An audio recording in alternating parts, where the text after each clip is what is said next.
Live bij Avotros is dit de finale van Wie is de Mol? De afgelopen weken werd er fanatiek gezocht naar de mol. Door de kandidaten in Tanzania, maar ook door jullie thuis. Wie hadden we vanaf moment 1 in het vizier moeten houden? Is dat Bram? Is het Daan? Of is het Quinty? Vanavond komen we eindelijk allemaal oog in oog te staan met de mol. En krijgen we het antwoord op die ene vraag. Wie is de mol?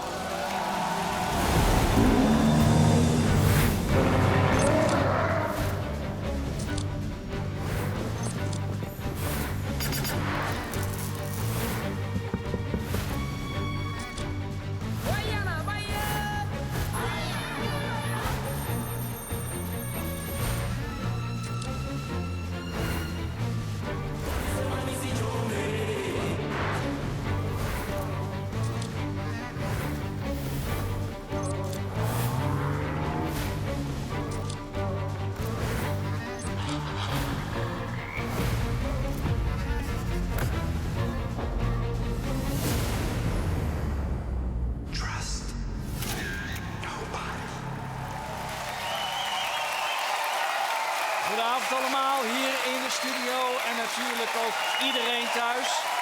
En een speciaal welkom voor de kandidaten van het 26e seizoen. Zij hebben hun voetbalshirt thuis gelaten, toch maar iets anders aangetrokken. Voor de kijkers met een visuele beperking is dit programma te volgen met live audiodescriptie op NPO 1 Extra, kanaal 81. Kandidaten, ik heb zo ontzettend vaak gehoord de afgelopen tijd. Wat een leuke groep. Milan, je bent een beetje de aanvoerder van dit team. Oh, ja. Vinden jullie dat ook? Ja, wij vinden het natuurlijk de meest fantastische, geweldige groep ter wereld. Ook nadat jullie alles gezien hebben? Ja, nou, we zijn natuurlijk wel vreselijk blazen door één iemand van die drie. Ja. Maar nee, ook al, dat is ongetwijfeld gebeurd. Maar ook diegene die ons belazerd heeft, die sluit ik straks in mijn armen. Ja. Want het was geweldig. Nou, dat is maar goed om te horen. Jij was er volledig van overtuigd dat Matteo de mol was. Jouw twee bondgenoten uit het bondje, Eye of the Tiger, die staan in de finale. Ja. Heeft één van die twee jou een beetje in de Matteo-tunnel geduwd? Ja, en als ik dan zei, en Quinty, ja, maar Matteo. En, ja, ik ging natuurlijk niet tegen hun zeggen dat het Bram of Daan was. Dat dacht ik misschien ook wel. Maar deze man, ja, maar weet je wat het was? 23 februari 81. 2 plus 3 plus 2 plus 1 plus 9 plus 8, 1. Ah. Nee, dat ligt natuurlijk meteen voor de hand. Ja, en hij heeft Petrus gespeeld in de Passion. Nou ja. En weet je wat de Bijbelpassage is waarin Petrus... Jezus. Oké. Het is niet goed voor Mattheüs 26, ja. Door. Geraldine, even terug naar de opdracht met de Lodge. Jij was een duo met Quinty daar. €750 hadden jullie bij je, kwamen niet uit die Lodge, uit het hutje. Was dat alle molactie van Quinty? Nou ja, ik denk het niet. Maar goed, ik weet niet of je naar mij moet luisteren. Is ook weer waar. Ja, is ook weer waar. Nee, dat heb ik zo niet gezien. Nee. Matteo, jij vroeg Bram recht op de man af. Ben jij de mol, anders bijt ik je hoofd eraf. Ja. Ik heb een vraag voor je van onze EHBO-mensen. Ga je dat daadwerkelijk doen? Want dan kunnen ze nog even wat voorbereidingen trekken. Nou ja, ik weet het niet. Ik heb vorige keer een mes meegenomen. En een servetje. Ja, nee. Dus Bram... Dan gaan wij een speciaal hoekje dat plastic neerleggen... Ja, zodat de schade enigszins beperkt blijft. Ja. Nasreddin, ik wil met jou terug naar die opdracht in het Jeep-depot. Wie van de finalisten heeft daar nou gemold? Quinty, Bram, Daan? Nou, Quinty had natuurlijk een soort leidende functie in het spel. Dus volgens mij is dat de beste functie om te kunnen mollen. Ja, ik denk Quinty op 1. En daarna Bram en daarna Daan. Oké. Delilah, ik ga gewoon even jullie allemaal af... want ik ben gewoon benieuwd hoe de stand van zaken is. Delilah, abseilopdracht, weet je nog wel? Ja. Jij had Daan aan de lijn. Ja. Jij voelde je een beetje schuldig... omdat jij natuurlijk wilde dat hij geen telefoons opnam. En hij deed dat uiteindelijk, toch? Denk jij dat jij de mol aan de lijn had... en dat jouw missie sowieso zinloos was? Nou, dat zou zomaar kunnen, ja. Ja. Ja, inmiddels denk ik dat wel. Dat heb ik ook eerder wel gedacht. En op dat moment had ik gewoon heel veel medelijden... omdat ik me zo goed kon inleven in zijn angst. Dus Ja. ik voelde een soort alleen maar angst. En ik dacht, oh, dat is heel erg dat ik nu in jouw oor blijf tetteren. Maar je moet doen wat ik zeg. Ja. Maar tegelijkertijd voelde ik me heel schuldig eigenlijk... omdat ik zijn doodsangst hoorde. Ja.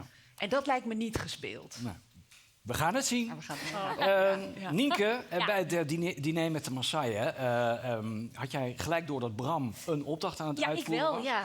Maar kan het zo zijn dat Bram die opdracht aan zichzelf heeft gegeven? Wat denk jij? Zou kunnen. Ja, Zou ja. kunnen. Dan verleg je misschien wel een beetje de aandacht. Maar ja, dan moet hij dus wel even oppassen voor Matteo hier. Ja. We houden er rekening mee. We houden er gewoon rekening mee. En Evelien, tijdens de opdracht met de strandhuisjes... Ja. kwam jij tegenover Daan te staan. Denk je dat hij de mol is? Ja, tot de dag van vandaag twijfel ik daar echt wel aan. In eerste instantie denk ik nee. Maar ik heb daar al nachten van wakker gelegen, kan ik je vertellen. Ook nog. Nogmaals, het is niet goed voor de gesteldheid van de mensen... om aan dit programma mee te doen, dat merkt u. Goed, we gaan eens even kijken wat het publiek denkt.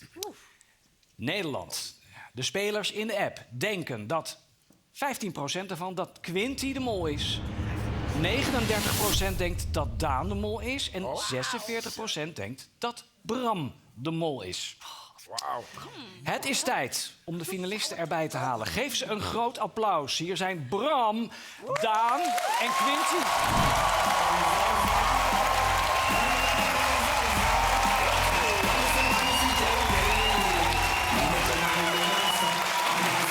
Ja.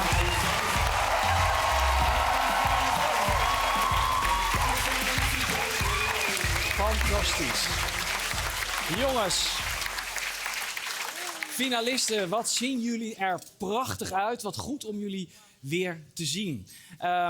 Ook voor jullie houdt vanavond het molavontuur op. Wie van jullie 3 hoorde een jaar geleden dat hij de mol zou zijn? Iets dat 1 van deze kandidaten had kunnen weten op de eerste dag van jullie avontuur... als iedereen achter een andere tablet was gaan zitten. Het is tijd voor de waarheid. De ontknoping. We gaan terug naar Zanzibar.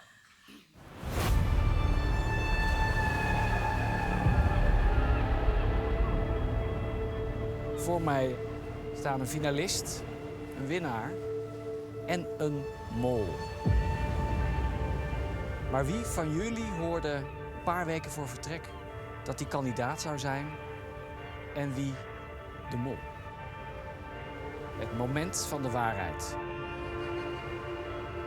Jullie gaan opnieuw plaatsnemen achter een tablet. Jullie weten inmiddels hoe het werkt. Je gaat zitten bij de tablet met het naambordje van jouw mol. En dan zul je het weten. Nou, Gaan we het doen? koptelefoontjes op, ja. Oh, jongens. Op? Op. Tellen we af? Is goed. Oké, jongens. 3. In 3, 2, 1.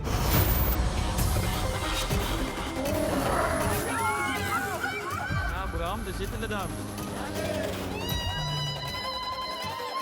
Als jullie allemaal ergens anders waren gaan zitten, dan had één van jullie al oog in oog gestaan met de mol. We hebben een weloverwogen keuze gemaakt en besloten dat jij meegaat als kandidaat. Het is al begonnen, toch?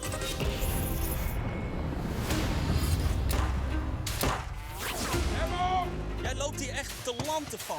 Cut me some slack. Schiet dan!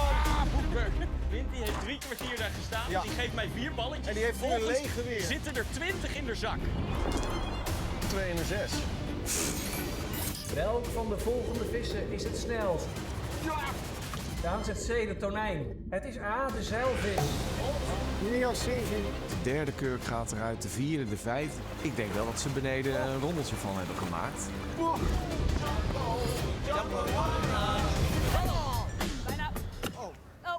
Er zijn 2 nummers die moeten worden ingestart. Hoe moeilijk kan dat zijn? We hebben besloten dat jij meegaat als kandidaat. Wil jij oog in oog met de mol komen te staan? Heel graag. Ga je niet menen? Het zal toch niet? Waarom sta jij hier? Ja, waarom sta jij hier?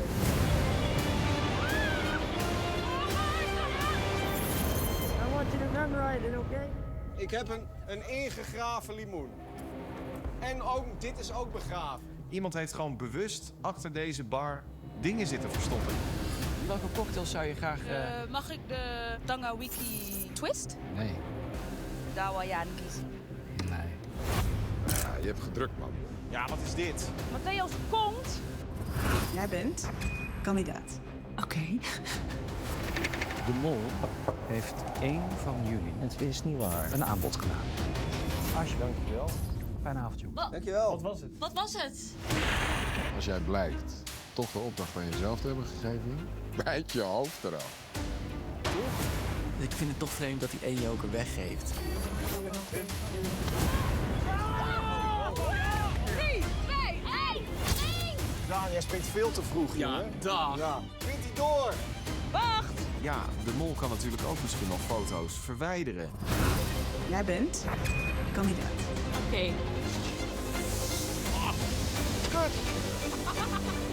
In elke functie kun je mollen. Raken. Jongens, jullie moeten wel iets tegen me zeggen. Nu weet ik gewoon niks. Oké, jongens, ik ben af.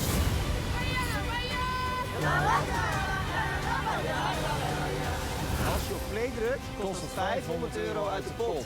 Dit soort kansen, die kan je niet laten gaan, toch? Zojuist hebben jullie allemaal geld uit de pot gespeeld. 3500 euro. We hebben een weloverwogen keuze gemaakt en besloten dat jij meegaat als kandidaat. Oké. 200 euro. Ik dacht op een gegeven moment nog, misschien is de mol wel op ons aan het schieten. Zo, Dat is ook een keer geweest, toch? Dat zou wel vet zijn. Daan, alsjeblieft, neem niet op. Dat kost 250 euro. Amula. Wat dachten jullie van de groepnaam Eye of the Tiger? Ja.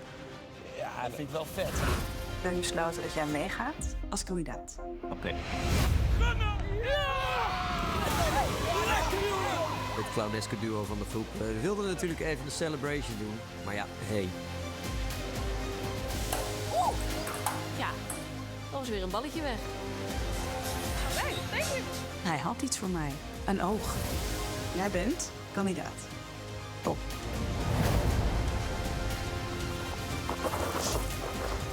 Mol, mol, mol. Wat ben jij aan het doen? Wie stemt er voor openmaken? Jij bent mijn ogen, ik ben jouw ogen. Ja, en ik kan je vertrouwen? En jij kan mij vertrouwen.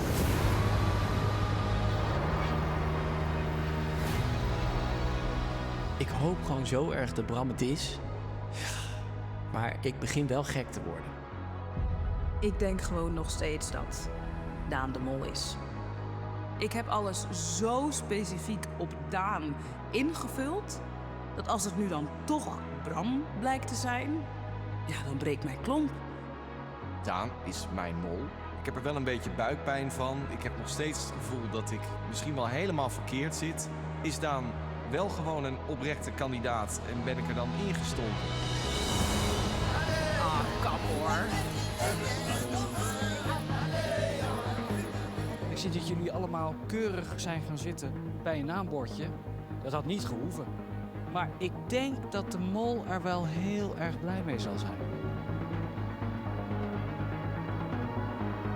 We hebben een weloverwogen keuze gemaakt en besloten dat jij meegaat als onze mol. Zo. Oké.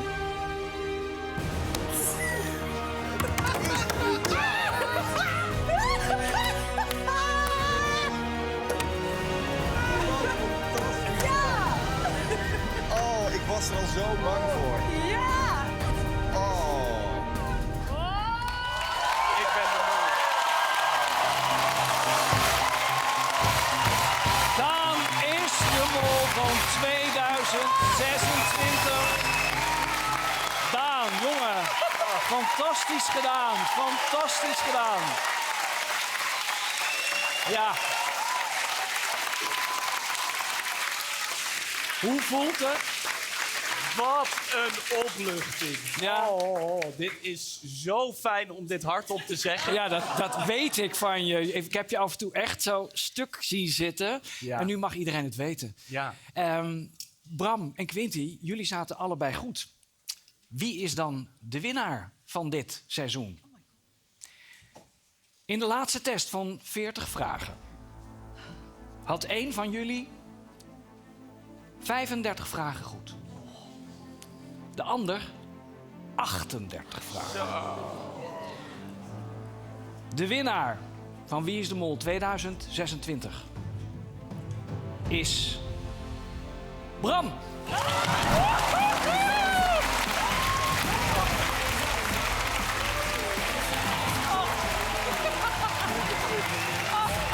Applaus voor Bram, Daan en Quinty. Jongens, ga lekker zitten, want Daan heeft heel wat molacties uitgehaald. En we beginnen natuurlijk bij het begin van de reis waar het mol direct ontmaskerd had kunnen worden.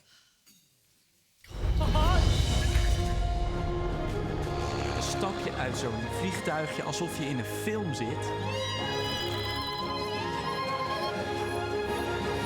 Ik dacht ook, leuk en aardig, allemaal. Maar het is nu echt begonnen. Het optreden van de Maasai was voorbij. En ik voelde de spanning in mijn buik naar boven borrelen. En ik dacht, ja, het is nu al erop of eronder. Dat was eigenlijk het eerste schizofrene moment al. Als maar niet iemand achter mijn naam gaat zitten straks. En het moment ziet waarop ik te horen krijg dat ik de mol ben. Nou ja, als je iets niet wil, dan is dat het. Ik koos ervoor om in ieder geval niet als eerste daar naartoe te lopen, maar wel in de voorste linie. Om in de gaten te houden waar iedereen zou gaan zitten. Maar gelukkig ging Milan als haantje de voorste gewoon achter zijn eigen naam zitten. En toen dacht ik, dan kan ik nu ook rustig achter mijn eigen naam gaan zitten. Kijk, en het is natuurlijk makkelijk dat je denkt van, ja, natuurlijk gaat iedereen achter zijn eigen naam zitten. Nou, voor mij voelde dat niet zo, hoor. Dit was echt doodeng. Want dit had gewoon direct mis kunnen gaan. Er was geen plan B. Dan was het gewoon klaar geweest. Dan was er gewoon vanaf moment 1 al duidelijk geweest, dit is de mol. Hallo, Daan. Hallo. Terug? Ja. Ja, ik als mol had natuurlijk rekening gehouden met alle mogelijke scenario's. Van, er staat een kandidaat op en die gaat over mijn schouder meekijken. Naar het moment dat ik hoor dat ik de mol ben. We hebben besloten dat jij meegaat als onze mol. Maar er gebeurde niks. Iedereen bleef gewoon lekker braaf zitten. Maar ja, had even wat gedaan als kandidaat. Het is wel Wie is de Mol, hè? Kom op, beetje pit. Heerlijk begin, Daan. Nou, we zien Milan inderdaad als eerste gaan zitten. Geraldine, jij bent een van de mensen die twijfelt om te gaan zitten in eerste instantie. Wat ging er door je hoofd? Nou, ja, had ik maar toch anders gezeten. Maar die zin die is natuurlijk wel vaker voorbij gekomen in mijn kopie. Ja. Ik dacht op een gegeven moment van, we moeten niks vertrouwen. Dit klopt niet. We moeten gelijk gaan zitten. Moeten we dit nou wel doen? Maar we begonnen net, Rick. Ja. We waren net geland. Dus ja, ik dacht, ik doe maar wat iedereen doet. Had ik niet moeten doen. Nee. In de categorie had ik maar. Ik vind het heel vervelend om te moeten zeggen. Maar jij ging in de tweede aflevering eruit met een joker op zak. Als jij die gewoon ingezet had, had je gewoon nog in het spel gezeten. Want dan had iemand anders naar huis gemoeten. Wie dan? Jouw buurman Nasserdien. Wat moet ik hier nou mee? Helemaal niks. Helemaal niks. Jeetje. Maar dit is voor de administratie en een wijze les voor toekomstige kandidaten. Als je een joker hebt, doe er iets nuttigs mee. Rick! Ja, had ik maar. Okay. Na dit eerste moment vertrekken de kandidaten naar hun lodge. En daar wacht ze de allereerste echte opdracht waarmee ze geld kunnen verdienen. Oh mijn god, wacht even. Ik wilde gaan voor de kamer met het hoogste bedrag. €1500. Niet om dat hoge bedrag in de pot te spelen, maar om zoveel mogelijk geld uit de pot te spelen. Wij zeggen hallo, mogen wij als eerste? Oké, ja. Je kunt ons vertrouwen. Wij hebben hier liggen €1500. Ik heb ook bepaald welke bedragen op welke kamer zouden komen te liggen. En Op die manier heb ik €0 bij Nasserdien en Matteo neergelegd... omdat ik hun wel in staat acht om flink te liegen. Je moet ze overtuigen dat wij een bedrag verzinnen. Wat wij hier hebben liggen. Het zijn allebei acteurs. Nasserdin en Matteo hebben €750. Daan en Bram hier, wij hebben een heel hoog bedrag. Wij hebben €1500. Oké, wie gelooft? Wij stemmen. Ik stemde zelf op Matteo en Nasserdin. Niet om €750 in de pot te spelen. Zullen we voor hun gaan? Eens. Doen? Doen. Nee, om €0 in de pot te spelen. En om 2 mensen extreem verdacht te maken. Gaat goed tot nu. Nee, dit loopt niet, hoor. Nou nog even die stemmen binnenhaken, maar dit gaat goed. Wij moeten daar ook op stemmen. Het is gelukt. Wij mogen onze kamer verlaten. En op dat moment is het natuurlijk zaak dat je als kandidaat ervoor zorgt dat je niet gezien wordt door de bewakers. Als mol daarentegen is het heel belangrijk dat je gezien wordt.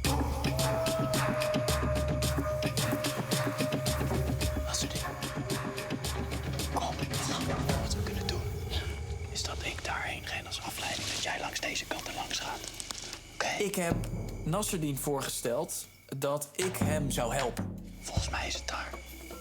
Maar er lopen hier zoveel bewakers, ik weet het niet zeker. Je hebt 3, 2, 1. Want zo ben ik. En hij ging daarin mee. Nasserdien met €0. Hop, er vandoor, richting Rick. €0 in de pot. Ik heb niks bij me. Jij hebt niks bij je? Matteo heeft alles. Oké, Matteo. Nou, dan wachten we daar nog even op. Terwijl de kandidaten denken dat er €2250 in de pot gebracht gaat worden, weet ik al lang dat worden er maximaal 500. Ik ga natuurlijk af met €1000 in mijn zak. Ik ga vallen. Al moet ik daar voor mijn knie voor openschaven. Ik vind het helemaal prima. Oh, fuck. Waarom? Daan heeft het niet gered. Nee. Die €1000 komt niet in de pot. Kijk uit. Matteo, hoeveel geld heb je bij je? Geen. Je hebt geen geld. Ik zie een kapotte knie. Nou ja, ik ben... ja. Fucking gênant.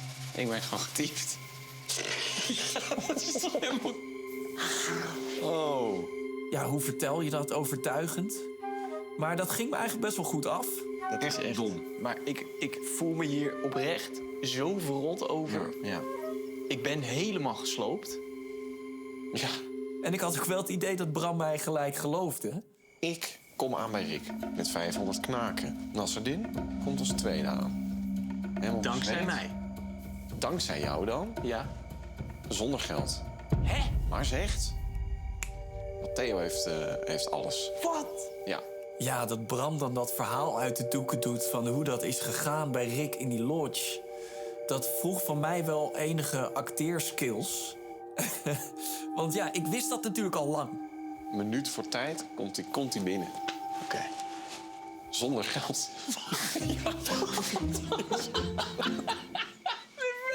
Ja, ja. Wat dan?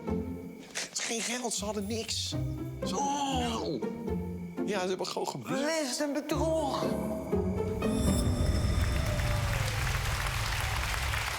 Ja, list en bedrog. Door jou, Daan. Hoe kijk je hierop terug? Nou, ik had mezelf van tevoren voorgenomen van... ik ga er met gestrekt been in. Ja, als mol. Meteen, als hoppakee, mol. geld Want, uit de pot. Nou, dat is ook niet zo... Meestal is het logischer om als mol te denken... kijk even de kat uit de boom. Je kunt ook op veiligere manieren geld uit de pot spelen. Ja. Maar ik dacht, ik ga met gestrekt been. Alleen, ik heb daar wel spijt van gehad. Want? Ik heb met die nacht... heb ik mezelf helemaal vastgedraaid. Alles kost sowieso 2 keer zoveel denkkracht. Dus mijn computertje in mijn hoofd zat al eerder op de dag vol... en dat maakte dat mijn relativeringsvermogen kapot was. Ja. En dat ik dacht, ik heb het al verpest. Iedereen weet het al. Ja, want toen kwam ook nog eens een keer dat ontbijt, hè? 's ochtends. Ja, het ontbijt kwam. Ik zat er met een gezwollen oog van de stress. Ja. Geen hint, maar wel een gezwollen oog.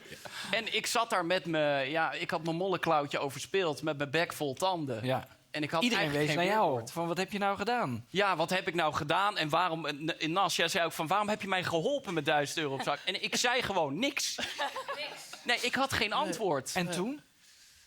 Ja, paniek, interne paniek. Ja? En dan rustig blijven en doorgaan. Ja, en Bram die zei, hey, een olifant. En toen was het moment weg. Bram, je hebt hem gewoon geholpen. Ja, maar hoe vaak zie je dat? Ja. In Tanzania op de juiste plekken best wel vaak. Maar goed, in het begin van zo'n avontuur nog niet. Hoe kijk jij eigenlijk op deze eerste opdracht met hem? Want jij zei tegen hem, wil je met mij op de kamer? Nou, dat klopt. Ja, kijk, Daan is sowieso mijn bloedgroep. Dus ik wilde graag met hem op de kamer.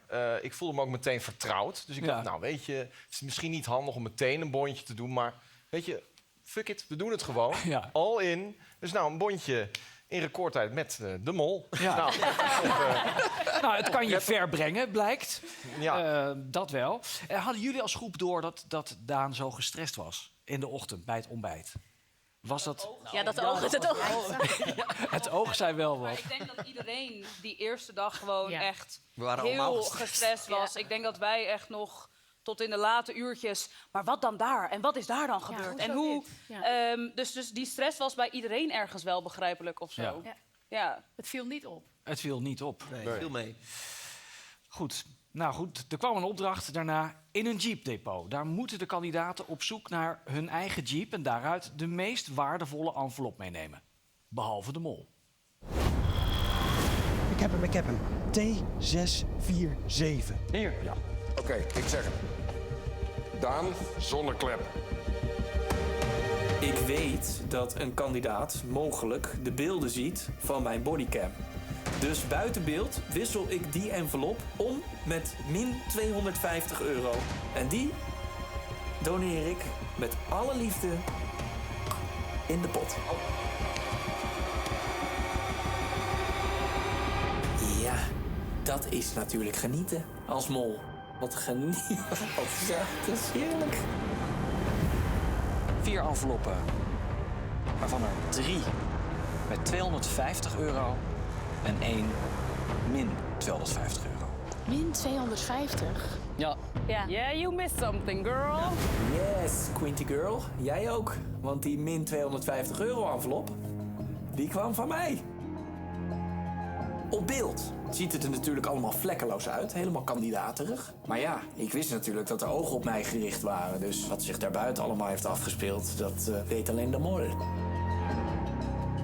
Echt, ik meen niet dat ik heb terug. Ik heb erop gevangen en ik ben teruggerend. Want ik zag dat kistje, of dat waar die brief Evelien in zat. En daar ging mijn volledige focus op. Nas, het lag niet aan jou, die min-envelop. Ja, hoe moet ik dit zeggen? Het is vervelend dat je dacht dat het wel aan jou lag. En ik heb het daar ook wel enigszins moeilijk mee gehad. Maar ook niet. Ja, ik bedoel, daar moet je ook opspringen als mol. Natuurlijk ga je dan lopen wijzen. Ja, Nas, ja, min 250. Ja, Nas. Ja. Jij pakte een envelop zonder dat je al gehoord had welke je moest pakken. Je pakte toevallig de goede. goeie, ja. En daardoor zorgde hij wel voor een heel mooi rookgordijn voor de mol. Ja. Ja, joh. En die nacht, uren erover gesproken. Ja. En ik sliep met deze man gewoon, letterlijk. Ja, nou ja, niet heel lang blijkbaar. Nee, We hebben helaas uren met elkaar gesproken. Ik heb op een gegeven moment tegen Nas gezegd, hij bleef er maar over doorgaan. Eerst zei ik tegen hem van, ja, sorry Nas, maar ik kan je niet uitsluiten. Het is wel raar. Ja. Serieus? Dan ben je echt gek hè, als je dat denkt. En hij bleef maar vragen stellen. Toen zei ik op een gegeven moment, Nas, super allerlaatste. Ik ga nu slapen. Maar jij droeg een bodycam, hè? Dat zagen we. Die beelden. Jij wist dat iemand, in dit geval was dat Quinty, die ze te zien zou krijgen. Ja. Ik kan me voorstellen dat dat wel extra spanning met je meebrengt. Ja, dat was eigenlijk helemaal niet fijn. Nee. Want ik had wel van tevoren bedacht van ja, wat er achter je rug gebeurt is niet te zien. Nee. Maar ondertussen ga ik wel dat speelveld in. Kan ik nog afgeflitst worden? Dat was niet eenvoudig. En ja, kijk naar jou. En ik kon mijn jeep niet vinden aan het begin. Dus, en dat was niet eens een mollenstreek? Nee. Nee, het was gewoon echt pech. Ja, het was echt moeilijk. Echt moeilijk. Ja. Ja. En Quinty, jij hebt later die beelden nog mogen zien. Je hebt er dus niks van gezien? Nee, ja, ik weet nog dat ik van een aantal dingen dacht... Oh ja, een aantal kandidaten zag ik wel dingen doen waarvan ik dacht... Klopt dit helemaal? Maar ik heb niet gelijk jouw actie geregistreerd als... Ha! Nee. Dat is hem! Ik heb hem te pakken. Nee. De dag daarna gingen we naar de markt in Arusha. En daar kon Daan ook weer ongestoord zijn gang gaan. Kandidaten, jullie gaan zo meteen in 2 teams om beurten shoppen. Elk team krijgt 15 minuten om zoveel mogelijk unieke producten te kopen. Ik wil dat de kandidaten zoveel mogelijk dezelfde producten kopen, zodat er geen geld in de pot komt. Welk team gaat als eerste? En dus moest ik ervoor zorgen dat ik niet in het eerste groepje, maar in het tweede groepje terecht kwam. Dan mogen jullie die kant op. Zodat ik in ieder geval 1 keer gebriefd kon worden over welke producten er gekocht waren. Zodat ik in ieder geval op zijn minst 1 keer hetzelfde product zou kunnen kopen. Doe maar de bloemkool. De bloemkool, want die valt niet op. Groepje 1 had bloemkool, hibiscus, spatel, springtouw. Hier hebben we gimpen. Thank you very much. En gimpen. Dus ik ook op zoek naar die producten. Gilet, gimpen, gesp. Gimpen? Ja, maar dat is gimpen. waarschijnlijk onder schoenen. Maar dan, Gimpen. nee, dan krijgen we vast heel streng... Nee, helemaal niet. Dat is toch het Nederlandse woord? Ik vind gimpen ook helemaal niet zo gek, hoor. Ja, let's go. Mooi. Dat is in ieder geval 1 niet uniek product. We hadden nog iets anders voor ze gezien, toch? Oh, nee, Bloemkool, überhaupt dat er zou ik kruiden... Ja, en ik probeer nog bloemkool. Een beetje porren zo. Een beetje duwen in de richting van bloemkool. Maar dat lukte niet. Ja? Snijplank. Snijplank of soeplepel? Naast dat ik ervoor wil zorgen dat wij geen unieke producten kopen, had ik ook bedacht om zoveel mogelijk tijd te rekken. We zijn iemand kwijt. Zullen we hier naar links? Zullen we hier naar links gaan? Dan! Dan! Ja, wacht even! How are you? Jumbo. Kom op, Daan. Ik wil weten wat we moeten doen. Speelgoed. Ja. Doe mijn best, ik doe mijn best. Misschien moeten we het even vragen. Nee, misschien moeten we het even vragen. Let's go. Let's go. Daan erbij.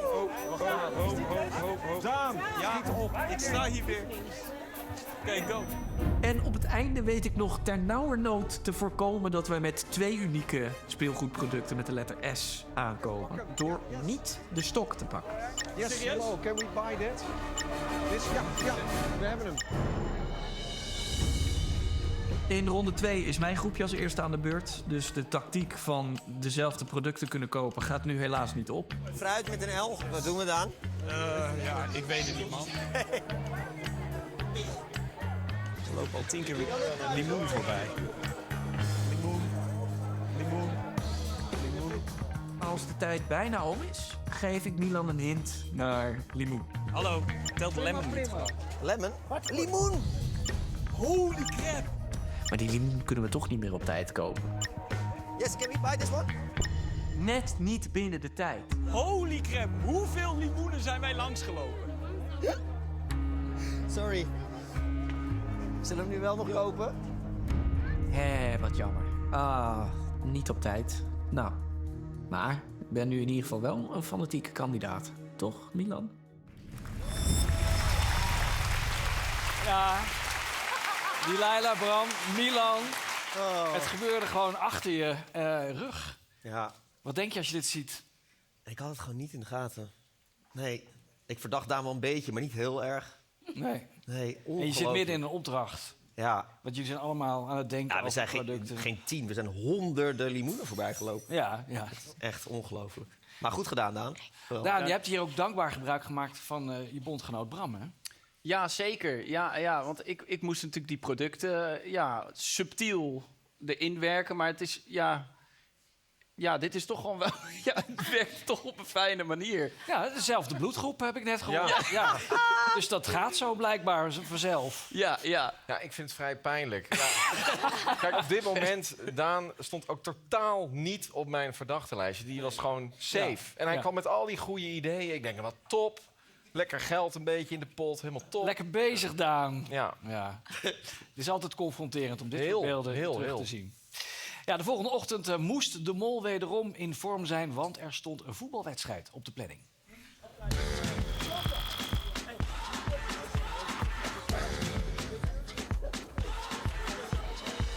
Jullie, Nederland, gaan voetballen tegen Tanzania.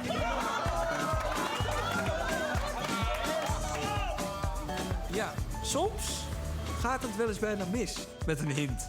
Kijk, staat al iemand. Nee. Geen shirtje van Tanzania. Zoals de man die buiten het hotel stond met een shirtje van Tanzania. Mijn naam stond op dat shirt. Dus als jullie nou naar die meneer waren toegelopen en het hadden omgedraaid, dan hadden jullie mijn naam gezien. Maar ja, dat hebben jullie niet gedaan. You're the opponent today. Ja? Yes. Wat jullie wel hebben gedaan is ernaar vragen, erbij staan. En dat ging bijna mis. En Bram, jij hebt ook voorspeld dat dit in aflevering 10 te zien zou zijn. Ja, nou ja, hier zit ik precies uit te spreken wat jij al dacht. What kind of shirt is this? Is it a beautiful shirt? Nice.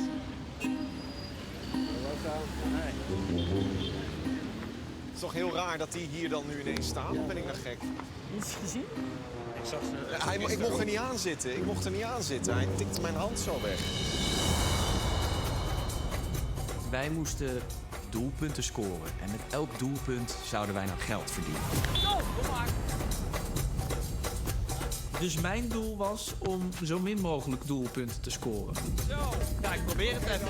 De toon is gezet. Got it. Let's go. Op een gegeven moment kwam het besef, ze staan in een vries. Wat betekende dat wij de tijd hadden om gewoon tegen een stilstaande tegenstander te kunnen voetballen. Kom op, snel! Dan moet je natuurlijk als een gek naar die goal toe. Als kandidaat. Niet als mol.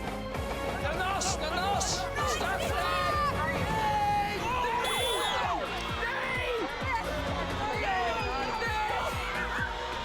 Theo die schiet me toch over. Ja, Jaap Stam is er niets bij. En ik doe alsof ik dat echt verschrikkelijk vind. Ik wilde tijdens de freezes zoveel mogelijk tijd trekken. Zoveel mogelijk tijd verspillen. Ram, hengelen. En als we scoren, dan vier ik dat het liefste zo uitgebreid mogelijk. Maar dit is de tijdloop, toch? Het clowneske duo van de groep wilde natuurlijk even een celebration doen. Maar ja, hey. Ja, oké. Ja, ik heb 1 goal gemaakt en dat was misschien gewoon een beetje ego. Ik wilde toch gewoon een keertje scoren. Toch laten zien dat ik het echt wel heel goed kan. Maar dat heb ik dan wel weer uitgebreid gevierd. Voor het vaderland! Er is ontzettend veel tijd gerekt met al die kunstjes voor de camera. Daan, let op de tijd! Daan, de tijd! Ja, klopt, Delilah. En tijd is geld. En geld wil de mol niet. Doe Ronaldo even. Even nu goed. Even tijd trekken. Even lekker lang juichen. Vet. Lekker. Lekker pikken. Even lekker langzaam teruglopen. Oh my god. Ja, ik weet dat jullie hier ongelooflijk hebben genoten van deze opdracht. Misschien Milan en Nas nog wel het meest. Nas, ja, je had volgens mij helemaal niet meer door dat je in Wie is de Mol zat. Nee, echt. Nee. Serieus, dat was zo waanzinnig. Op die plek daar. Voetballen toch, Milan? Nee, het was geweldig. Dat spel bestond even niet meer voor mij. Je was gewoon Ronaldo. Ja. Maar is goed, Toen hoor. hij zei, doe maar even, dacht ik, let's go. Let's go. Dit is mijn moment. Dit is mijn moment. En Matteo, jij schoot grandioos over. Wat natuurlijk voor de Mol weer heel dankbaar was om daar even maar zout in de wond te dacht, zeg, ik wrijven. ga vervolgens hem allemaal erin lopen, terwijl de tegenstander stil stond. Dat is mijn eer te na. Dus ik dacht, ik wil hem gewoon vol in de kruising rossen. Dat lukte niet, want ik kan niet voetballen. Ernaast maar, Ja. klein beetje ernaast. Heb je eigenlijk Daan ooit verdacht? Ja, zeker. Ja, absoluut. Ja. Op dit moment ook al? Ik nam hem al mee. Ja? Ja. Oké, ja. en ook na deze wedstrijd dacht je, dit valt wel op? Nee. Hier vond ik het niet echt... Nee, maar hij zat wel tussen mijn mannetjes. Ja, ik vind het wel mooi om te zien hoe jullie helemaal opgingen in het spel. Waardoor jouw gedrag bijna niet opviel wat dat betreft. Het was zoveel enthousiasme. Ik weet nog dat één iemand was heel kwaad. Dat was Milan. Als aanvoerder. Ja, maar ik heb echt jullie uit staan voeteren. Ja. Jezus, jongens, dat kap is met de theatrale gedag. Maar dacht jij toen, dit is een molactie? Nee, ik dacht het gewoon jongens die blij waren om de tv camera maken. te zien. Ja. Nou, dat waren ze ook, hoor. Dat waren ze heel ook. blij om Dat elkaar waren ze te ook. zien. Nee, maar ze deden het ook fantastisch. Ja. Ja, en we konden het verklaren. We hebben daarna nog, toen we het Eye of the Tiger Pact sloot... hebben we tegen jou het verklaard als... ja, Milan, we zijn ook tv aan het maken. Ja, Het moet nee, ook precies. een beetje leuk zijn. Ja. Volledig in het ootje genomen. Nou, ik heb in elk geval ontzettend van jullie allemaal En een goede bondscoach, hè, Rick? Dank je. Ja, Rick. Ja. Het is tijd voor wat de Daan noemt de leukste molactie om te doen. Hiernaast, in de hal van een oude bandenfabriek, ligt voor elke kandidaat een specifieke kluis met geld. Het is goed om te weten dat de mol hoogstpersoonlijk zelf het maximaal te verdienen bedrag van €2000 verspreid heeft over jullie kluisjes. Ja, dat klopt. Ik heb het geld verdeeld. Oké, ik geef Evelien en Quinty €500, het hoogste bedrag. Ik verkleed me straks als een van de oud-medewerkers van deze fabriek. En dan hoop ik hun af te kunnen knallen om in ieder geval €1000 uit de pot te spelen. Dus deze gaat in het kistje van Evelien. Oh, maar dit is spannend.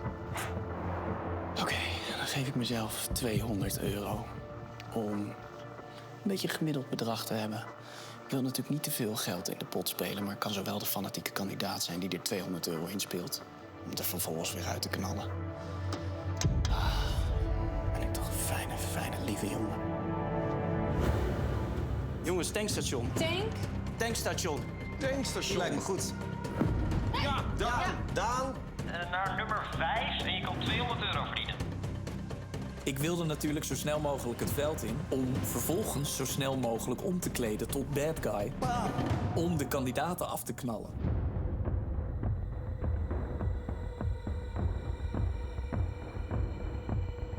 Ja, vet goed. Zo, die is goed, zeg. Dat is Evelien in nummer 1 voor €500. Ik denk dat de mol niet zo heel veel vertrouwen in had dat ik het daar goed of vanaf zou brengen. En die dacht waarschijnlijk, nou, Evelien, die geeft we die 500, want die wordt toch vast wel snel afgeschoten. Nee, ik hoopte jou af te knallen om zo een hoog bedrag uit de pot te houden.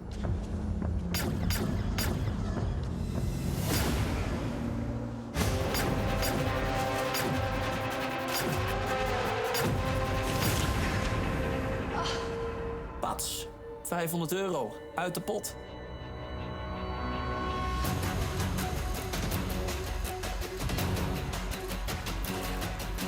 Ja, Quinty die was mij helaas te snel af. En daar baal ik nog steeds van. Ja, ze was gewoon te goed. Als je eenmaal in het veld bent, ben je max met één ander iemand. En dat was in mijn geval Bram. Ja, nee, ik was er ook, Matteo.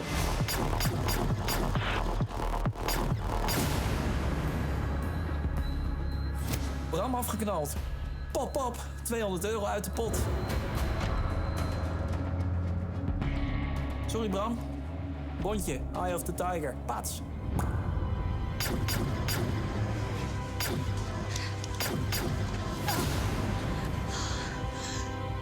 Ja, Nienke toch ook nog maar afgeschoten. Ja, wat zou het ook, hè? €100 uit de pot.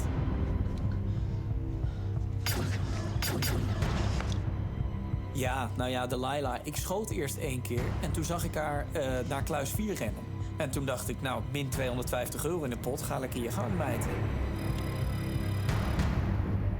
Min €250.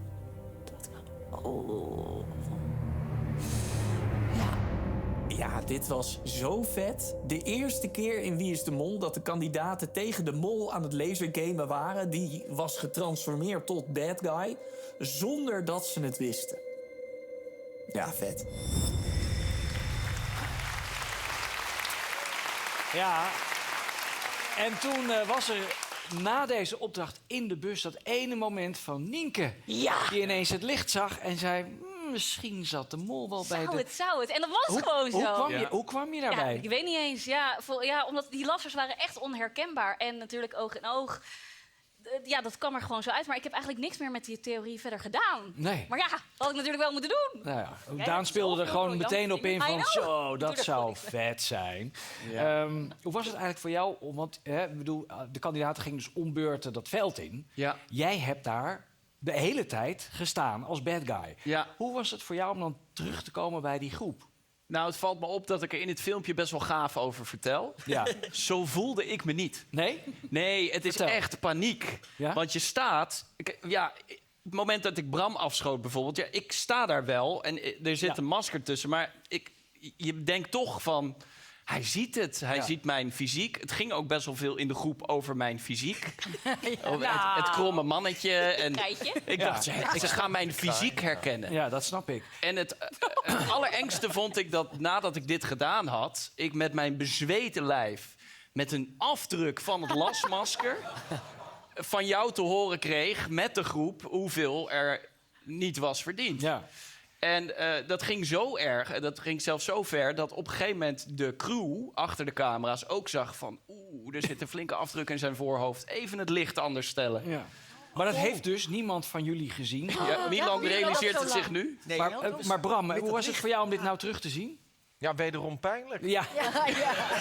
Sorry, ik zit het een beetje in te wrijven, maar dat is ook mijn baan. Dat is waar. Ja. En je doet het goed. Nou, dankjewel.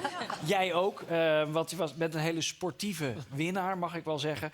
Quinty, jij was de mol te slim af. Ja, ik was gewoon te goed. Ja. 500 euro. Ik zag dat toch als motivatie. Ja, extra. Ja, toch een klein beetje. Dat ik denk, ja, weet je, die 500 euro... Ik heb echt mijn best geprobeerd te doen om jou af te knallen. Ja. Het is gewoon echt niet gelukt. Nee, maar ik dacht ook, ik ga gewoon in elk kleine hoekje wat ik zie... ga ik mezelf een soort van in verstoppen. Dus hoe je mezelf hier ook ziet... zo heb ik mezelf de hele tijd een beetje zo elk hoekje ingestopt. Jij bent de ninja die ik had willen zijn. Nou, vind ik toch lekker. Ja.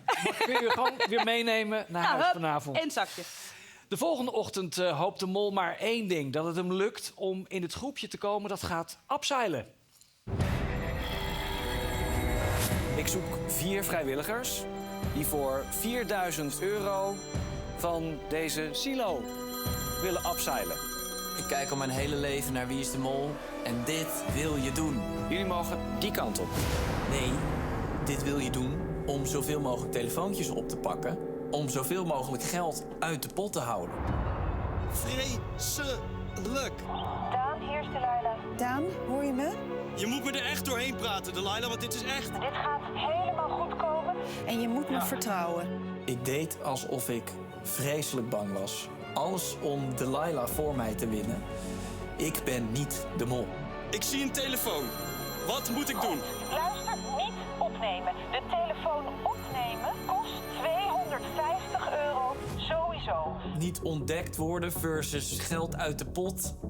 Met pijn en moeite besloot ik om dat eerste telefoontje niet op te nemen. Begin je het al een beetje leuk te vinden? Kan je ergens al denken... Dit Heel is soms een klein beetje leuk. Oké, ik ben bij de tweede. Heel goed. Ga voorbij. Ga naar de derde telefoon. Sorry, Delilah, ik ga hem opnemen. Dat kost €250. Amula. Hallo? Op, die telefoon van die haak af. Ik wil geld uit de pot. Hallo Daan, dit is de hulplijn. Toby. Waarom heb ik jou aan de telefoon? Overmand door emoties hoor ik ineens dat ik Toby aan de lijn heb. Een van mijn beste vrienden. Maar dat wist ik al lang. Ik heb namelijk van tevoren iedereen opgebeld. Met Sanne? Hi Sanne, je spreekt met David, redactie van Wie is de Mol. Hi. Je spreekt met David, redactie Wie is de Mol. Hi. Ik heb zelf als redacteur alle hulplijnen van tevoren opgebeld vanuit Nederland. Om ervoor te zorgen dat ze op het juiste moment aan de telefoon zouden hangen. Ook jou, Toby. Hallo. Goedemorgen, spreek ik met Tobias? Ja. Hi, je spreekt met David, redactie Wie is de Mol? Hi. Het volgende is aan de hand. Wat er precies van jou verwacht wordt die dag, dat kunnen wij nog niet helemaal vertellen. Maar jij kan tijdens de opdracht worden ingeschakeld als hulplijn door Daan. Ja. Het is belangrijk dat Daan niet weet dat jij in het complot zit. Ja, dat komt goed. Hey, en wat denk jij, Tobias? Zou hij een goede mol kunnen zijn? Ja, dat denk ik wel. Het is natuurlijk wel een acteur. Maar aan de andere kant is het ook een hele lieve, eerlijke jongen. Dus ik ben heel benieuwd of hij dat zou kunnen... mensen zo in het gezicht ook zou kunnen voorliggen of zo. Misschien is hij daar net te goed aardig voor, maar wie weet kan hij ons verrassen. Ja, precies. Nou, dan zou het dus zomaar kunnen dat jij straks tijdens die opdracht de mol aan de lijn hebt. In principe. Ja, je weet het niet. Ja. Oké, dan wens ik jou een fijne dag, Thomas. Oké, jij ook. Oké, hi.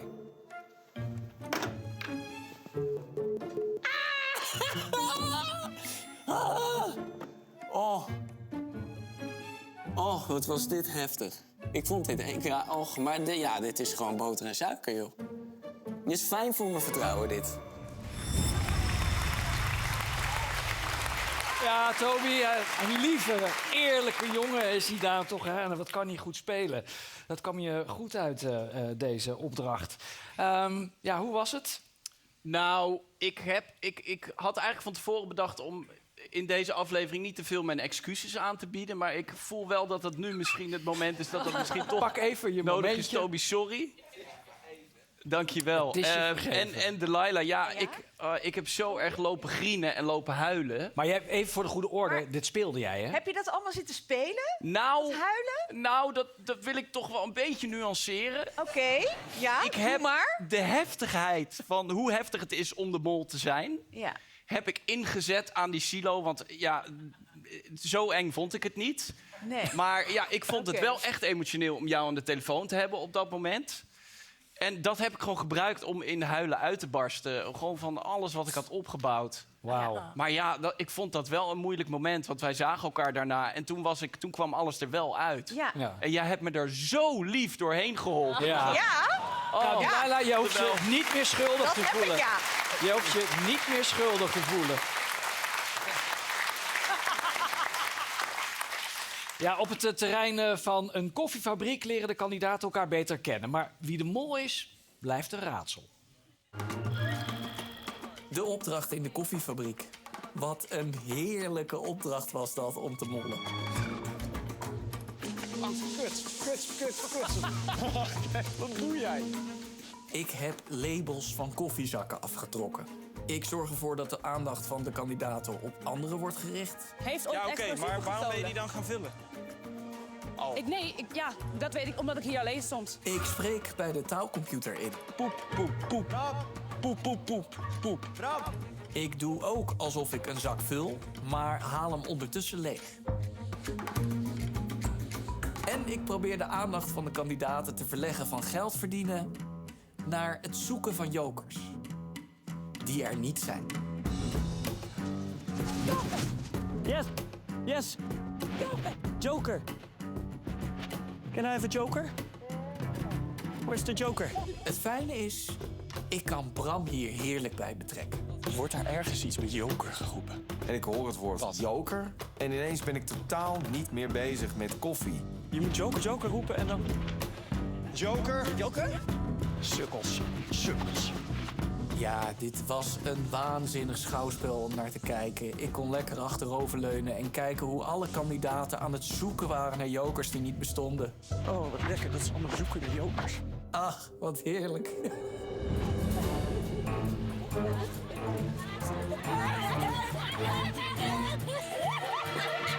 Ik heb de dames allemaal even een box gegeven. Ik heb nog een dansje met ze gewaagd om te vieren hoe lekker ik in mijn mollevelletje zat. Wat heerlijk dit. Wat heerlijk, wat gaat dit slecht. Zo lekker zat ik in mijn vel dat ik er bijna overmoedig voor werd.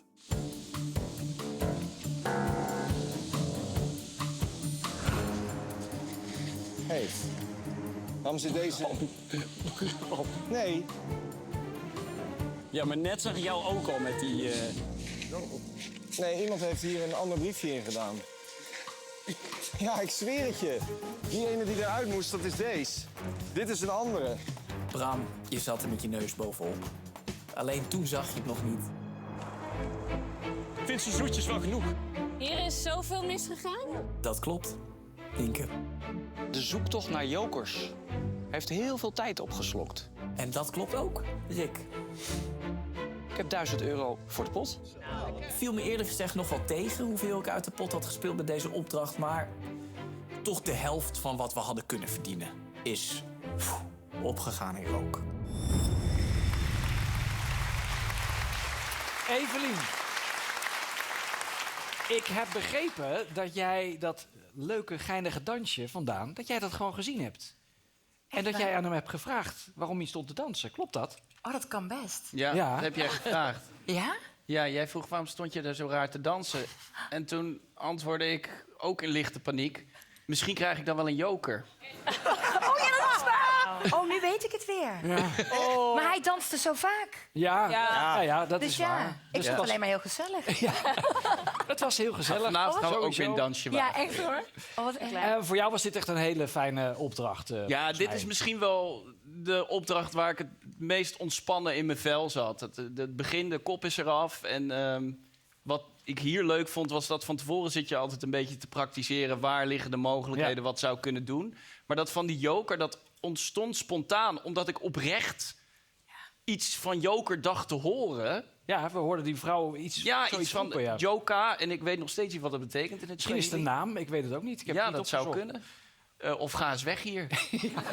Slim. Maar, en toen dacht ik van, dat zou wat zijn. Dat hier jokers liggen. En nou, de gretigheid Ging hem, hoor. op jokers is normaal. natuurlijk wel... Ja, die is hoog. Maar ja, Dit goed, je was- kan het bijvoorbeeld Bram eigenlijk niet verwijten... want die wilde zo graag een keer een joker hebben... Ja. op dat moment in het spel. Ja. Ja, Op dit moment was het ook wel... Dat bondje van ons was ook wel een fijne vehikel voor mij... om dat zo te kunnen verspreiden zonder dat het heel verdacht is gelijk. Van touwtjes, hè? Maar, Milan, jij was wel zo scherp om daarna in die bus nog mensen te eraan herinneren... dat ik dat volgens mij verspreid had. Zeker. Dus ja, dat was wel even zweten. Nou goed, je was op dat moment in ieder geval nog niet door iedereen ontdekt. De kandidaten, jullie gingen dus allemaal naar Arusha. Van Arusha naar Kilimanjaro. En daar kregen jullie een déjà vu.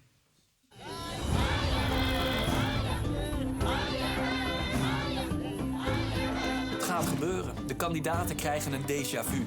Voor de tweede keer kunnen alle kandidaten oog in oog komen te staan met de mol. Oké, jongens. 3, 2, 1. Ik zou je ons willen vertellen waarom we jou een mol moeten maken. Ik ben lastig te lezen. Dus ik denk dat ik daar goed mee kan omgaan. Rechts van mij zag ik Bram zitten. En Bram had mij. En ik zag Bram ineens wel met de vlekken in zijn nek zitten. Dat ik een soort van mensen als een soort van partner in crime heb gehad... en dat ze dat met de mol waren, dat lijkt me heerlijk. Ik moet heel eerlijk zeggen, ik schrok er toch wel een beetje van. Ik zag daar een zelfverzekerde jongen die precies wist hoe hij de mol zou spelen. Op basis van zijn mollicitatie. Ik had hem misschien wel de mol gemaakt. Zo, hé man. Ja. En? Ook wel een beetje shocking, hoor. Ja? Ja, Heb je een andere kant gezien vandaan? dat sowieso. Bram was echt een beetje geschokt door mijn mollicitatie. Geluid. Ik vond het ook wel een beetje zielig, want ik zou het ook zielig vinden als hij mij ineens gaat verdenken, want wij hebben gewoon best wel een goede klik. Maar het blijft een spel. 26 is een mooi en betekenisvol getal. Op precies 26 seconden stonden jullie allemaal oog in oog met de mol. Zo. Ja. Ik zou je ons willen vertellen waarom we jou een mol moeten maken. Ik ben lastig te lezen. Je denkt natuurlijk dat gaat zo aan iedereen voorbij, maar ik was toch gespannen. Wat nou als er iemand tussen zit die toch de touwtjes aan elkaar knoopt en precies op 26 seconden mij daar ziet? Ja, toch eng. Maar het gebeurde gelukkig niet. Ik beïnvloed mensen.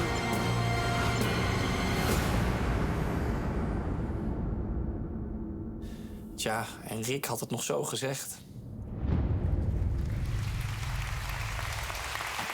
Ja, Bram, jij was zeg maar de partner in crime van de mol, zoals Daan dat zei. Maar dat had je toen nog niet door. Misschien was je al te druk bezig met die ene opdracht die je had gekregen van de mol. Laten we daar eens naar kijken. Ja. Hey. Oh, hey. Goedenavond. De mol heeft gisteravond één van jullie een aanbod gedaan. Ik heb Bram gisteravond een geheime opdracht gegeven. Als hij 4 keer een spreekwoord met daarin het woord oog zou noemen aan tafel, zou hij 2 jokers verdienen en daarmee €0 voor de kandidaten in de pot. Ik acht jou daar wel toe in staat en ik heb er zin in. Groet de mol.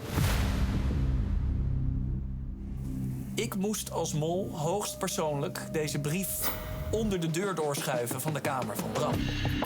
Succes, Bram. Dat is zo eng om te doen, want Bram kan in principe gewoon die deur opentrekken. Het is niet waar. En dan is het ook, dan sta je daar met je hoodie, met je capuchon op. Dus dat is echt, dat doe je ook met enig poep in de broek. Nee, dat is gelukkig goed gegaan. Sterker nog, daarna heeft Bram mij gelijk gefacetimed om te zeggen dat hij een brief heeft gekregen van de mol. En de groep? €0 voor de pot. Zo erg vertrouwde hij mij toen dus nog. Ik wens jullie een interessant diner. Nou zit Bram, zonder dat hij het doorheeft, in mijn mollebondje. Dus ik heb er alle vertrouwen in dat hij mij daarbij helpt. En ik help hem daar ook weer bij. Ik nog op die toren. Hé, lieve Matteo, ik hou van jou een oogje in het cel. En meteen... Het was weg. Die man, die schaatsen. Oogklep op. En die beet zo het strothoofd van zijn beveiliger. Zo. Dit was genieten. Dit was zo leuk om Bram eigenlijk als mol aan het werk te zien. Want ik had hem gewoon een mollenopdracht gegeven. En dan ga je weer door het oog van de naald. Maar jij hebt nu wel al een paar keer iets gezegd met ogen. Ja, jij hebt ook al dat gezegd, toch? Ben ik nog gek? Just saying. Ja, heel goed. Ik observeer. Volgens mij heb jij gevraagd een proost in het, hoe heet het? Ja, als mol probeer je natuurlijk aan te sturen om iets te kiezen wat niet met de opdracht te maken had. Dus ja, proosten, dingen drinken, zoveel mogelijk proost in Swahili zeggen. En daar probeerde ik toch wel een beetje naartoe te sturen. How do you say cheers again? Maisha marefu. Maisha marefu. We hebben in de tussentijd, ik denk al 3 keer, geproost. Oh ja. Klopt. Er is ook iemand die heeft gevraagd hoe je proost zegt. Heb ik dat gevraagd? Zullen we ook nog even een toast uitbrengen, jongens? Kom maar. En uiteindelijk zijn we gegaan voor proosten in het Swahili. Ja, top. Top. Proosten in Swahili door de hele groep. Dat is niet goed. Helaas. Dat betekent 2 jokers voor Bram. Wat was het dan? Was het wel wat ik zei? Dan word ik gek, hè? Dankjewel. Fijne avond. 2 jokers voor Bram. En €0 in de pot. Ja, dit heeft Bram goed gedaan als invalmol. Heel leuk om het hem ook te zien doen met vlekken in zijn nek. En nou ja, wel verdient die 2 jokers. Ik hoop wel dat ik er eentje krijg. Toch? Cats in. Dat we nog heel lang erin mogen zitten samen.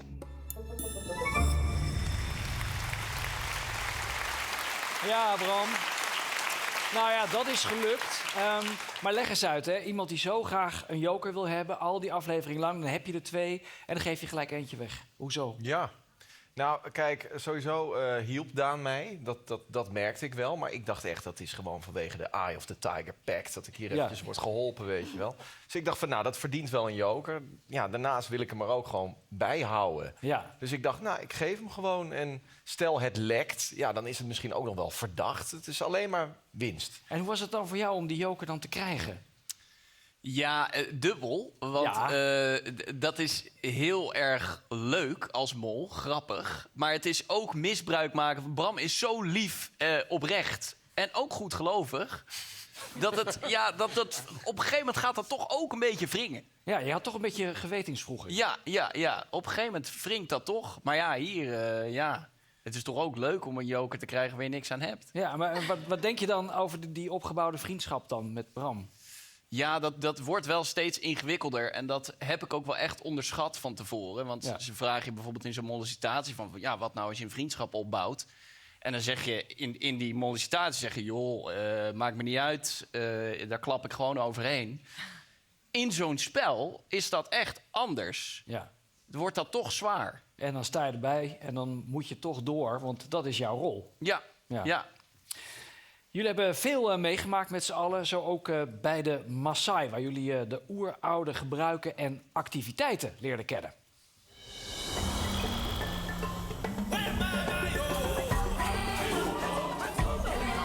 De hele opdracht met de Maasai was wel zo bijzonder. Het is zo'n deep dive in de cultuur van de Maasai die wij vandaag hebben meegemaakt. Ja, dat was gewoon geweldig. De speerwerpopdracht heb ik wel van genoten als mol.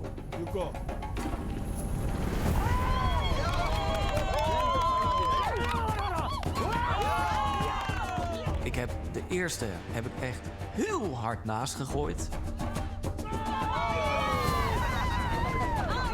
Ik dacht, aan het begin kom ik er nog wel mee weg als ik dat ding een lel geef en 2 meter ernaast gooi.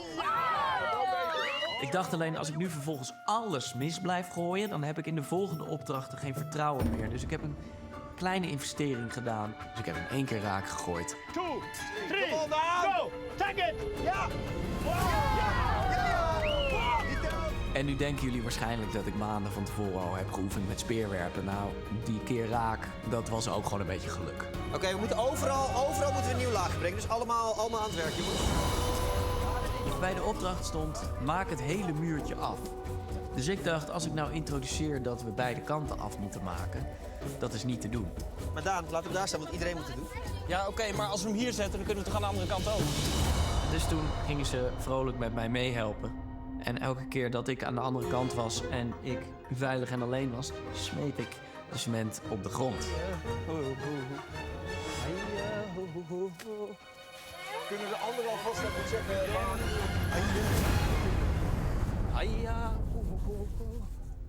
Dat heeft in ieder geval ervoor gezorgd dat we minder tijd hadden om de springfoto te maken. Zou ik aftellen? Ja. 3, 2, 1 en dan springen jullie. Ja, oké. Per gezicht wat zichtbaar was boven het muurtje op de foto was 60 euro. 3, 2, 1, spring! Oké, nog een keer. 3, 2, 1. Nee. Ik zag hem wel. 3, 2, 1, spring! Daan, jij springt veel te vroeg. Ja, Daan. Ja. Mijn springtechniek was vooral mijn benen intrekken. 3, 2, 1, spring! En waarom spring jij dan? Nog een keer. Ik sprong, gek. 3, 2, 1. Joh, jij zit echt Jij Dus eigenlijk niet per se met mijn hoofd omhoog, maar heel erg mijn benen intrekken. 3, 2, 1, spring! Ik denk dat we hem hebben, hoor. Dat heeft ervoor gezorgd dat ik in ieder geval niet te zien ben op die foto. Nou, toen konden we ons bos hout weer pakken. En toen hebben we dat laatste stuk gelopen. Ik probeerde elke keer nog wat hout te verdoezelen door het te laten vallen en weg te trappen. Bram kijkt me aan en hij lacht. En we lopen samen door. Dat is wel een hele gevaarlijke move. Die misschien niet heel slim is geweest, maar daar ga ik nog achter komen. Ja. Want Daan, voor jou is dit het moment dat Bram jou gaat verdenken. Ja. Ja, en dat kwam voornamelijk door wat ik daarna deed. Want ik liet dat houtje vallen. En ik had dus zoveel vertrouwen van Bram, nou, die joker. Dat ik dacht, het was zo moeilijk om in die opdracht te mollen. En ik moest iets dat ik dat houtje liet vallen. Alleen Nienke, die is van het bijhouden van alles. Ja, En die had al geteld wat ik in mijn handen had. Dus de heilige op graal, een of andere toch? manier Ja. dat weer aanvullen. En Ja. toen zei ik, Bram, geef me anders eentje van jou. Je hebt het zwaar. En toen is er volgens mij iets van een... Geknapt. Ja, zeg het eens, Bram. Was dit inderdaad het Ja, moment? Zeker. Ja, echt voor al deze opdrachten, ik verdacht Daan 0. Ongelooflijk. Dat is al eigenlijk heel dom, maar goed.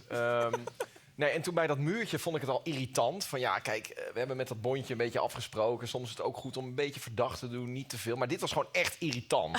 Ik dacht van, kom op man, spring gewoon. En toen kwam dat houtje er direct achteraan. En dat was nog wel een beetje in lijn van wat we in dat bondje hadden besproken. Maar dat hij toen daarna dat weer probeerde aan te vullen en te verdoezelen. Ja, dat was wel echt dat ik dacht van, het zal toch niet. Ja. En ik ben daar echt de raakte hele dat je dag... ook, of niet? Nou, niet persoonlijk, maar wel, in die zin wel, dat ik de hele dag ben ik daar wel ziek van geweest. Ik weet niet of Was jij degene... toen 100% overtuigd? Nee, want daarna deed Matteo ook weer rare dingen. Ja, En toen ging ik ook weer op Matteo. Maar in ieder geval, ik weet niet of jullie het nog herinneren, nog die avond bij het diner was. Ik was heel stil, zei niks, was niet te genieten. Dat was echt, ik was helemaal inwendig een soort van geïmplodeerd door dit feit. Ja, dus het deed wel wat met je. Ja. Maar ik was nog steeds niet 100% overtuigd. Maar ik nam hem vanaf nu wel iedere keer een beetje mee. Nou ja, goed, er kwamen natuurlijk nog wat meer verdachte momenten. Bijvoorbeeld op het tropisch eiland Zanzibar, waar de kandidaten hun eigen Zanzibar maken. Kijk, die basis die zie je daar staan, zie je? Ja, de basis Dus dan staat. hebben we al best wel wat aankleding alleen. Je moet dus goed letten op alle details. Ik zie ook die bal. Wij zouden een eigen Zanzibar moeten gaan openen. En die moest er precies zo uitzien als op de foto's. Nou jongens, dit moet toch echt te doen zijn, hè? Ja, dit moet te doen zijn. Maar ja, dat bleek toch iets minder makkelijk dan de kandidaten dachten. En ja, dat had een reden. En die reden, dat is de mol. Hey, zit er een balletje tussen de bedjes? Ja, ik denk het wel, maar die heb ik daar net neergelegd. Waar heb je die neergelegd? Die had ik tussen de bedjes liggen en die is weg. Is die er afge... Heeft iemand dat balletje, jongens? Nee. Dat heeft iemand gewoon, dat is heel simpel. Dan kun je gewoon eventjes snel met je voetje in het zand begraven. 3 om 2. Mijn badmeester geweest. Dit kan ik wel. 2 asbakken op allebei de tafels. Dijkbril. Wat een gezeur. 2 tassen. 4 badhanddoeken op de bedden. Ja, ik ben wel echt uit de schaduw getreden bij deze opdracht. Ik heb gewoon allemaal spullen in lopen graven. Ja, inderdaad, die bedjes, ja. En die handdoeken moeten ook anders. Maar hoe dan? elkaar, Bram. Even kijken. Is het geheel gewoon? Nee, ik denk eerlijk gezegd dat het wel goed staat. Ja, ik wil wel een beetje, kom op zeg, niet van die slappe poeperitis. Gewoon een beetje mollen. Hier, toch, Matteo? Zo. Hè? Ja. Toch? Maar er moet er nog een stoeltje bij.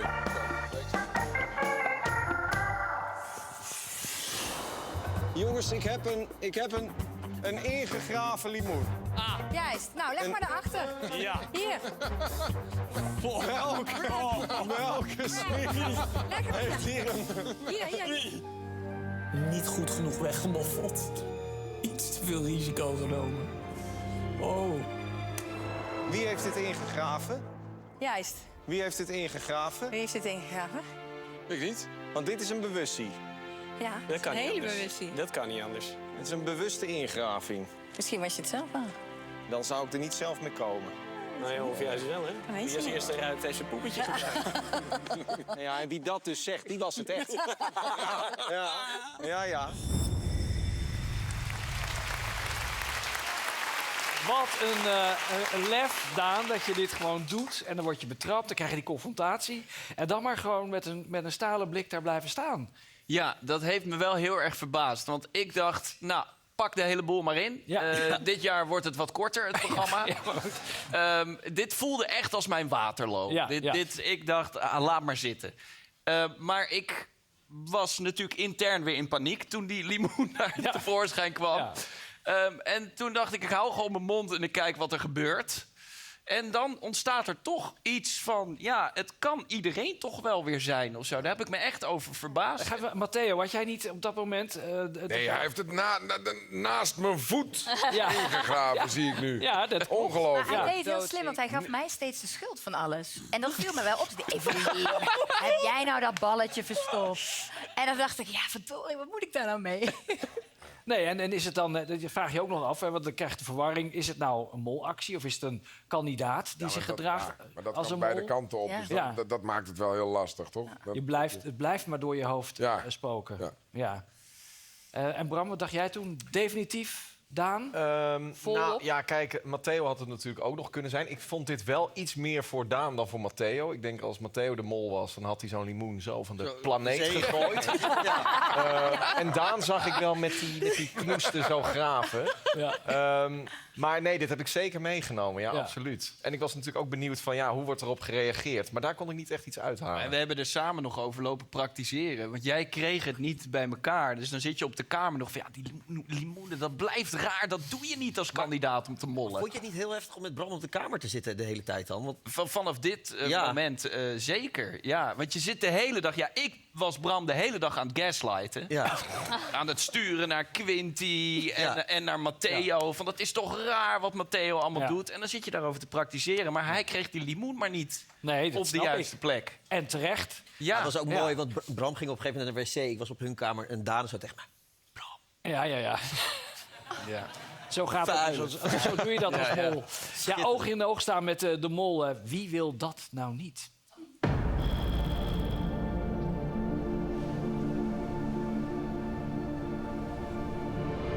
Wil jij oog in oog met de mol komen te staan? Ja hoor. Uiteraard. Ja. Uiteraard. Tuurlijk. Als de kandidaten 3 vragen goed zouden beantwoorden, zouden ze voor de 3e keer oog in oog komen met moi, le mol. Hoe hoog was de houten olifant uit aflevering 1? 3,5 meter. Hoe vaak hebben de tegenstanders in een freeze gestaan tijdens de voetbalwedstrijd? 9 keer. Welke plaatsnaam lag niet op het water? Medipari. Ik kom dus uit mijn huisje gelopen. Ik zie Evelien staan. En ik denk, nou, Evelien, je hebt het goed voor elkaar. Je mag al terugkomen in het spel. Je hebt al eigen informatie gekregen. Daan. En je mag de mol nu recht in de ogen aankijken. En dat was toch even spannend. Want ik keek haar aan en ik zag haar echt haar best doen. En ondanks dat je weet dat iemand niet dwars door je heen kan kijken, voelt het wel zo. Iemand kijkt jou aan en jij denkt ook van, ja shit, ik ben het. En je kijkt mij nu ook aan. Aan de andere kant was ik ook wel blij met Evelien. Want ik heb het idee dat Evelien mij aandoenlijk vindt. Ik had dat. Kan niet. Geloof ik niks van. En dat ze me daarom een beetje buiten beschouwing laat. En dat vind ik geweldig. Daan, was dat oog in oog te staan met een kandidaat? Als mol? Awkward. Ja. Ja, ik probeerde heel erg te denken, ik ga binnenkort kamperen. Ik probeerde heel erg een soort van aan andere dingen te denken. In plaats van, ik ben het. Dat is best moeilijk. Ja, hè? Ga nu het kandidatengesprek voeren. En toen was het mijn beurt. Ik had 2 van de 3 vragen goed. En toen kwam ik te staan tegenover Bram. Hier kwam het toch echt even aan op een soort van inlevingsvermogen. Op zo'n moment ben ik eigenlijk mezelf voor de gek aan het houden. Ben ik eigenlijk in mijn hoofd aan het bedenken, ik ben een kandidaat. En wat zou ik doen als kandidaat? Gek worden. Waarom sta jij hier? Ja, waarom sta jij hier? Ik moest Bram natuurlijk aan de tand voelen of hij nou wel of niet de mol was. Dat doe je namelijk als kandidaat. Als kandidaat ga je er met gestrekt been in. Mijn klomp brak. Ik ga zeggen, ja, ik denk nu toch dat jij het bent. Kijk me aan. Ja, ik kijk jou nu hier recht in het gezicht aan. Moet ik jou meenemen op de test? Nee, dat moet je niet doen. En Bram, nee, echt niet. Je moet me echt niet meenemen met de test. Maar het voelt ook gemeen om het te doen. Want ik hou van die jongen. En dan ben ik recht in zijn bek aan het liegen. Niet doen, ja? Ja. Ja, dat liegen wordt ook wel steeds zwaarder, hoor. Want je komt steeds dichter bij de finale en je gunt het ze ook. Maar ja, de mol mag zichzelf nooit prijsgeven. Evelien.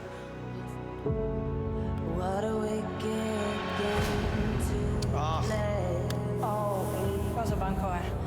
Je hebt me recht in de ogen gekeken. Je bent de enige die de mol in de ogen heeft gekeken. Je bent eruit gegaan in de volle overtuiging dat iedereen het kon zijn, behalve ik. Ja, ik had het je echt gegund. Let me dream of you.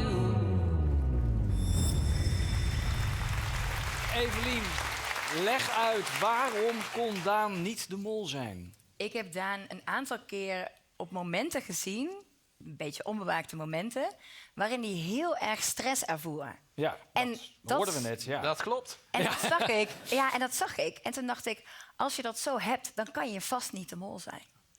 En daar ben ik eigenlijk best wel snel al Daan helemaal niet veel of niet meegenomen. Dus Daan stond voor mij helemaal niet ook op dat spectrum. Omdat ik ook steeds zag dat hij aan het acteren was. Dat ik dacht, gast, maar ben je nou toch aan het bollen? Ja. Dus ja, ik ben er volle pond ingestonken. Maar ja, wist je dat hij 3,5 meter was of 2,98? Nou ja, nee, ik heb echt bewust wel zitten meten. Dat is ongeveer zoals mijn plafond thuis. Echt? Dus ik had echt wel gedacht, ik zou het goed kunnen hebben. Jij had gewoon alle 3 de vragen goed beantwoord. Ja, vlak voor de finale test kunnen de kandidaten het bewijs krijgen wie de mol is door te dobbelen. En ja, dat kost geld. Als ze 2 + 6 gooien, dan komen ze oog in oog te staan met de mol. Dat hebben jullie thuis niet gezien, maar dat zag er dus zo uit.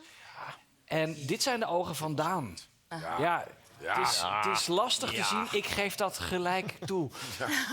We hebben ook niet gezien hoeveel geld er uiteindelijk uit de pot ging op dat moment. Nou, door dat dobbelen gaat er 420 euro uit de pot.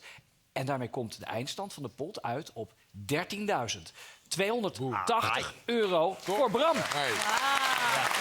Hoppa. Bram, heb jij daar al een bestemming voor? Nou, ik denk sowieso dat ik maar eens een hele dure therapeut voor onze vriendschap ga inschakelen. Misschien een relatietherapeut? Ja, precies. Doe je allebei? Ja. Lijkt me een heel goed idee. Ja. Daan heeft nog veel meer molacties uitgehaald. Maar die kunnen we niet allemaal in onze uitzending laten zien. Maar je kunt wel die terugvinden op wieisdemol.nl. En natuurlijk waren er dit seizoen ook weer verborgen aanwijzingen. Ook dit jaar zaten er verborgen aanwijzingen verstopt in de aflevering. Aanwijzingen die leiden naar mij als mol. De mol van het 26e seizoen van Wie is de Mol? 26, dat is een mooi, maar ook betekenisvol getal. Dat klopt, want precies op de 26e seconde van de eerste aflevering was ik in beeld. En daarmee stonden jullie kijkers al vanaf het begin van dit seizoen oog in oog met mij. Ogen, een belangrijk thema dit seizoen. En daarom heb ik meerdere keren een oog uitgebeeld met mijn arm. In de derde aflevering speelden we een potje voetbal. Oké, jongens. Voordat de wedstrijd begon zagen jullie de opstelling van, zogezegd, het Nederlandse elftal. Als je goed kijkt, zie je dat ik als enige de andere kant op draai. Hiermee wilde ik zeggen, ik ben de tegenstander van de kandidaten. Ik ben de mol. Dan de opdracht op het meer. Daan en Evelien, gaan jullie dan maar de andere kant. Dus zoveel mogelijk naar het linker. Tijdens deze opdracht vervang ik samen met Evelien het goedliggende bordje Dodoma voor Madibira. Eve en Daan, Madibera hangt op de plek van Dodoma. Precies in die 2 plaatsnamen kun je de letters vinden van mijn achternaam.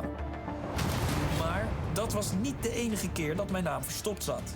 Tijdens de opdracht met het abseilen moesten 4 voorwerpen geraden worden. Een dobbelsteen, een banaan, een riem en een spons. Hieruit kun je alle letters halen die nodig zijn om mijn naam te maken. Soms hoef je niet ver te zoeken naar een aanwijzing. Zien jullie de hint daar al? Welke hint? Boom, boom. Boom, boom. Oh, boom, boom. Crazy. Letterlijk gaf ik hier een hint. Recht voor de ogen van al mijn medekandidaten. Tot slot een verborgen aanwijzing in de presentaties van Rick. Telkens als hij in een aflevering voor het eerst de groep aansprak, was het eerste woord van belang. Let maar op. Welkom in Tanzania. Vraag je vast af waar we zijn. Staat iemand van jullie er wel eens bij stil hoe populair voetbal is? Oog hebben voor je omgeving. In elk kopje koffie. Oog en oren open tijdens dit diner. Met veel plezier zeg ik welkom. Mij lijkt dat jullie na 2 weken Tanzania wel het een en ander hebben opgestoken. Bram, Quinty, Daan en Matteo. Welkom. Je staat oog in oog met mij, Bram. En wie stond er oog in oog met Bram tijdens de opdracht op het strand? Juist, dat was ik. De mol. Daan, de mol van 2026. Het laatste woord aan jou. Wil je nog iets kwijt? Ja, ik had dit met geen andere groep willen beleven als met jullie. Wat zijn jullie? Jullie hebben me zo moeilijk gemaakt. Dus echt dank. En ik hoop ook dat we de kijkers thuis een beetje hebben kunnen vermaken. Jongens, dank jullie wel. Ik denk het wel. Het was echt genieten. Ik wil jullie allemaal hartstikke bedanken. Mag ik een applaus voor de mol van 2026, Daan? Voor de winnaar, Bram.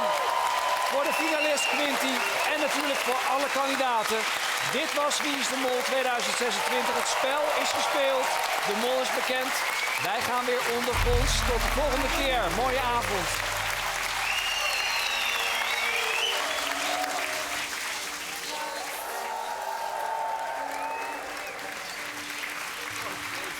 Dankjewel, hè. Gozer. Deze huk. Supergoed gedaan. Ja.